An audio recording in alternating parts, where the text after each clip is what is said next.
আসসালামু আলাইকুম রহমতুল্লাহি ওয়া বারাকাতু। কেমন আছেন বন্ধুরা? আশা করি সবাই আল্লাহর অশেষ রহমতে ভালো আছেন। আমিও আলহামদুলিল্লাহ অনেকটাই ভালো আছি। আজকে আসলে আমি চিকেন রান্না করব। এটা আমি চিকেনটা এভাবেই খাই, যেহেতু ফার্মের চিকেন আমার কাছে এভাবে খাইতে ভালো লাগে।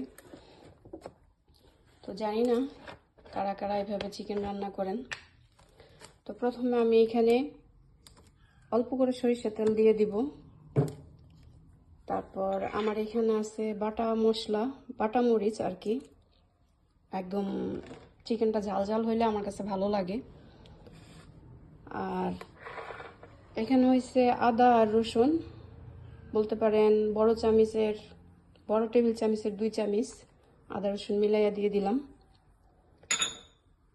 এখানে আছে 1 টেবিল চামচ হলুদের গুঁড়া।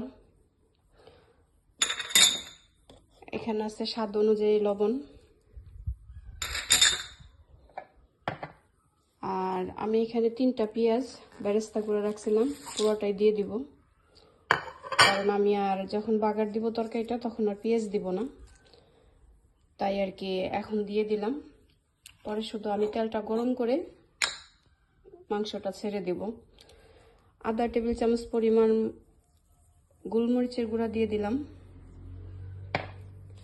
এখন আমি এটা ভালো করে মেখে নিব, পেঁয়াজ গুঁড়া আর মশলাগুলো একসাথে।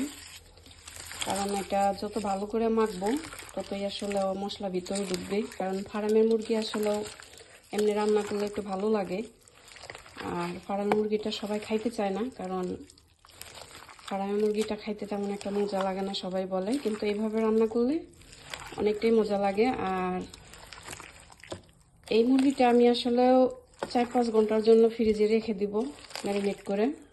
তারপর শুধু তেল গরম করে কষায় রান্না করে নিব। আমি আলু দিই না, শুধু ভুনা ভুনা করি। এটা সাদা ভাত, পোলাও, খিচুড়ি যে কোনো কিছুর সাথেই খাইতে ভালো লাগে। ব্যাস এতটুকুই।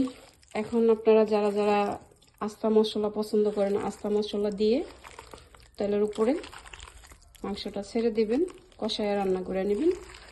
হয়ে গেল। একবার ট্রাই করে দেখেন। এই মাংসটা খাইতে অনেকটাই টেস্ট হয়, কারণ এটা অনেক টাইম ম্যারিনেট করে রাখা হয়, সব মশলাগুলো ভিতরে ঢুকে। আর বিশেষ করে অনেকে বলে ফার্মের মুরগিতে অনেক গন্ধ হয়, তো এইভাবে রান্না করলে আর কোনো প্রকারের কোনো গন্ধও থাকে না। আমার কাছে ভালো লাগে, আপনারাও ট্রাই করেন, আশা করি ভালো লাগবে। তো এটাই, আমার জন্য সবাই দোয়া করবেন, আপনাদের জন্য অনেক দোয়া রইল। আমার চ্যানেলটা সাবস্ক্রাইব করে দিবেন। আল্লাহ হাফেজ।